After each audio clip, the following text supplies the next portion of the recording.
अरे इस बार की गर्मी ने तो सारी हदें पार कर दी। आह, बाप रे बाप, कितनी गर्मी पड़ रही है। अरे भाई साहब, जरा एक प्लेट राजमा चावल लगा देना, और हाँ, साथ में लस्सी भी दे देना। ये लीजिए आपके राजमा चावल और ठंडी ठंडी लस्सी। अरे ये कैसे राजमा चावल है भाई, खाने में बड़े अजीब से लग रहे हैं, और लस्सी भी खट्टी खट्टी लग रही है। रात के राजमा चावल दिए हैं क्या मुझे? अरे नहीं नहीं भाई साहब, थोड़ी देर पहले ही तो मेरी पत्नी ने राजमा चावल बनाए हैं, और लस्सी भी मैंने बस अभी थोड़ी देर पहले ही अपने हाथों से तैयार करी थी। अरे अगर आपको यकीन नहीं आता तो आप खुद ही खाकर देख लीजिए। कस्टमर के कहने पर ढाबे का मालिक शिवम जैसे ही राजमा चावल खाता है तो उसे फौरन थूक देता है। अरे ये तो सच में खराब हो गए, लेकिन कैसे? इसका मतलब जो खाना बना था वो भी सारा खराब हो गया। हे भगवान, आज तो मेरा कितना नुकसान हो गया। इतने सारे खाने की बर्बादी को देखकर शिवम काफी उदास हो जाता है और दिन में ही ढाबा बंद करके अपने घर आ जाता है। आप आ गए, वो भी इतनी जल्दी?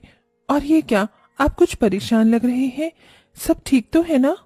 अपनी पत्नी सपना के पूछने पर शिवम उसे सारी बात बताता है, जिसे सुनकर 2 दिन पहले भी ऐसे ही सारा खाना खराब हो गया था, और आज भी ये सब गर्मी की वजह से हो रहा है। अब हम क्या करेंगे? अगर ऐसे ही खाने की बर्बादी होती रही तो? आप परेशान मत हो, मैं कुछ ना कुछ सोचती हूँ। उस रात सपना पूरी रात गर्मी में खाने को खराब होने से बचाने के बारे में सोचती रहती है। अगले दिन होते ही सपना एक कुम्हार की दुकान पर जाकर वहां से ढेर सारे मटके लेकर आती है और ढाबे पर जाकर खाना बनाकर सारा खाना उस मटके के अंदर रखकर उस मटके को एक पानी से भरी बाल्टी में रख देती है, जिसकी ठंडक की वजह से अब ढाबे का सारा खाना खराब नहीं होता। अब गर्मी में बिल्कुल भी खाना खराब नहीं होगा।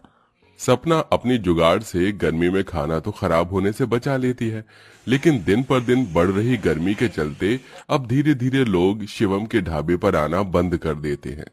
ये क्या जी, सुबह से शाम होने को आ गई है, लेकिन आज तो ढाबे पर एक भी कस्टमर नहीं आया। क्या बताऊं सपना, अब तो हर रोज यही हाल है। अगर ऐसे ही रहा तो न जाने ये ढाबा कैसे चलेगा। कहीं इस ढाबे को बंद करके हमें कोई नया काम शुरू न करना पड़ जाए। ऐसा मत बोलिए, आप तो जानते ही हैं कि ढाबा हमने कितनी मुश्किलों से शुरू किया था। अब इसे बंद कर हम क्या ही नया काम शुरू करेंगे। हे भगवान, अपना कोई चमत्कार दिखाओ और इस ढाबे को बिल्कुल पहले की तरह बना दो। सपना शिवम हर रोज ढाबे पर कस्टमर के आने का वेट करते हैं, लेकिन गर्मी के चलते कस्टमर उनके ढाबे पर बिल्कुल ना के बराबर ही आते हैं। ये लीजिए आपके कड़ी चावल और आपका पालक पनीर। अरे भाई, इतनी गर्मी में तो सब ये खाने का मन ही नहीं कर रहा है। कैसा ढाबा है आपका, एक पंखा तक नहीं है। अरे सीधा धूप हमारे चेहरे पर लग रही है। आप एक काम करिए, हमारा ऑर्डर कैंसिल कर दीजिए, हम इतनी गर्मी में नहीं खा सकते। सारे कस्टमर ऑर्डर किया हुआ सारा खाना छोड़कर गर्मी के चलते वहां से चले जाते हैं। इतनी गर्मी में कस्टमर को ऐसे परेशान होता देख सपना एक बार फिर अपने जुगाड़ से गर्मी को दूर करने का ठान लेती है। अरे सपना, तुम ये इतने सारे बोरे को लेकर क्यों आई हो? और ये घर का पंखा ढाबे पर क्या कर रहा है? हम लोग तो गर्मी में जैसे तैसे करके सो जाएंगे, लेकिन खाना खा रहे लोगों को गर्मी से परेशान होता देख मुझे अच्छा नहीं लगता। इसलिए मैं अब घर का पंखा ढाबे पर ले आई, और इन बोरों से तो मैं अपने ढाबे को ठंडा करूंगी। लेकिन कैसे? सपना उन सारे बोरों को गीला करके ढाबे की छत पर रख देती है, जिससे अब ढाबे के अंदर हल्की हल्की ठंडक पैदा होने लगती है। अरे वाह सपना, ऐसा लग रहा है कि जैसे ढाबे के अंदर कूलर लगा दिया हो। अब आप देखना कि कैसे हमारे ढाबे पर कस्टमर आएंगे। ढाबे में थोड़ी बहुत ठंडक की वजह से कुछ कस्टमर सपना और शिवम के ढाबे पर आते हैं, लेकिन दिन पर दिन बढ़ रही गर्मी की वजह से अब वो कस्टमर भी आना बंद कर देते हैं। अरे इतने सारे जुगाड़ कर गर्मी को कम करने की कोशिश करी, लेकिन कोई भी जुगाड़ 3-4 दिन से नहीं ज्यादा चला। कहीं सच में ही हमें अपना ढाबा बंद ना करना पड़ जाए। दिन पर दिन हो रहे ढाबे के नुकसान से शिवम और सपना काफी ज्यादा परेशान रहने लगे थे, जिसके चलते अब तो वो ढाबा खोलना भी बंद कर देते हैं। क्या हुआ जी, ये सुबह सुबह कहाँ जा रही हो आप? ढाबा तो बंद हो गया, लेकिन पेट पालने के लिए कुछ ना कुछ तो करना होगा ना। आसपास मजदूरी का काम ढूंढने के लिए जा रहा हूँ। शिवम अब घर चलाने के लिए मजदूरी का काम करना शुरू कर देता है और ऐसे ही कुछ दिन गुजर जाते हैं। ये क्या, खाना बनाने के लिए तो सारा पानी खत्म हो गया, अब जाकर नदी से लाना पड़ेगा। सपना मटका उठाकर अपने गांव में बनी नदी किनारे पानी भरने के लिए जाती है। तभी अचानक सपना देखती है कि नदी का आधा पानी लाल हो गया है। हे भगवान, ये नदी का पानी लाल कैसे हो गया, मानो इसमें किसी ने खून मिला दिया हो।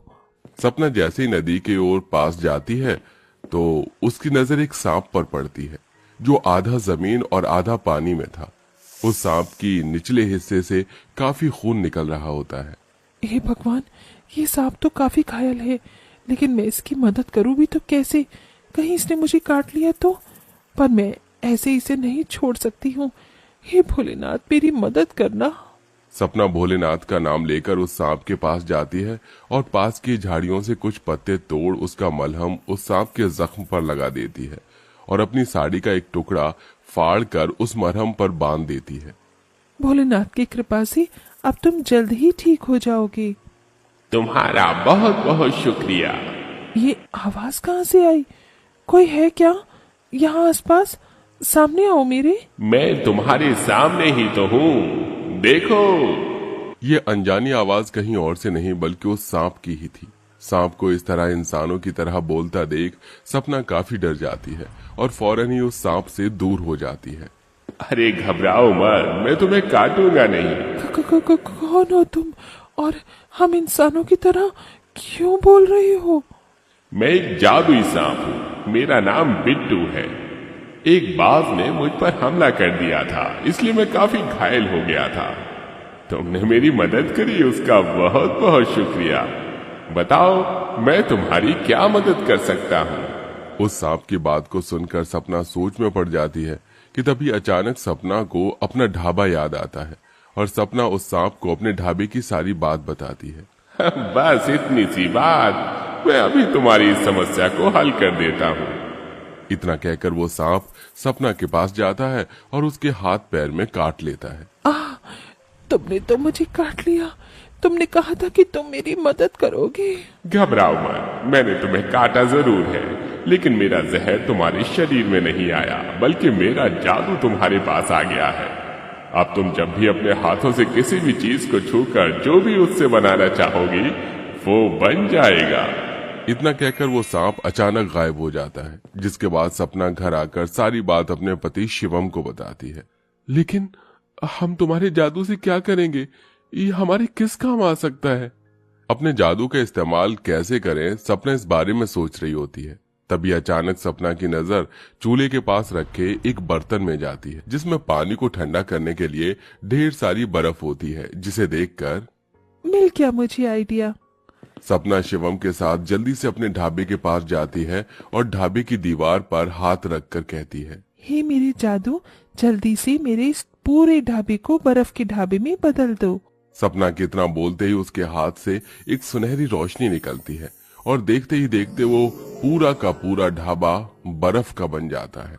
सपना, हमारा ढाबा तो सच में बर्फ का बन गया, मुझे तो यकीन ही नहीं हो रहा है। शिवम सपना दोनों बहुत ज्यादा खुश होते हैं, जिसके बाद अब दोनों पति पत्नी मिलकर पूरे गांव में अपने बर्फ के ढाबे की बात फैला देते हैं, जिसे सुनकर गांव वाले जैसे ही उनके ढाबे पर आते हैं तो बर्फ का ढाबा देखकर चौंक जाते हैं। अरे भाई शिवम, सपना, ये तुम लोगों ने बर्फ का ढाबा कैसे बना लिया? हम तो इसके बारे में सोच तक नहीं सकते हैं। क्या ये गर्मी से बर्फ पिघल नहीं रही है? नहीं भाई साहब, ये हमारी जुगाड़ से बना हुआ बर्फ का ढाबा है।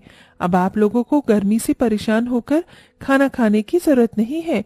अब आप सभी लोग मस्त बर्फ की ठंडक में बैठकर खाना खाइए। बर्फ के ढाबे की ठंडक की वजह से अब धीरे धीरे लोग सपना और शिवम के ढाबे पर आना शुरू कर देते हैं। भैया, आप लोगों को ये बर्फ का ढाबा पहले ही बना लेना चाहिए था। बेफालतू में हम लोग बड़े बड़े होटल में जाकर एसी की ठंडी हवा पानी के लिए पैसे बर्बाद कर रहे थे। अरे भाई, बर्फ के ढाबे में बैठकर तो ऐसा लग रहा है मानो जैसे कि मैं बर्फीली पहाड़ियों में बैठकर खाना खा रहा हूँ।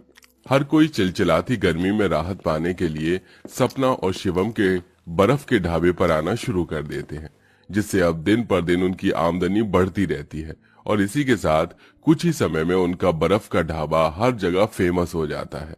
सपना, तुम्हारा बहुत बहुत शुक्रिया।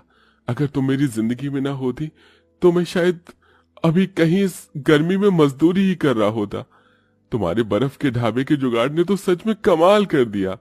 अपनी मेहनत और जुगाड़ के चलते सपना और शिवम कुछ ही महीनों में इतने पैसे कमा लेते हैं कि अब वो गांव और आसपास के शहरों में भी अपने कई सारे रेस्टोरेंट खोलते हैं और आज भी दोनों पति पत्नी मिलकर अपने बर्फ का ढाबा मिलकर चलाते हैं।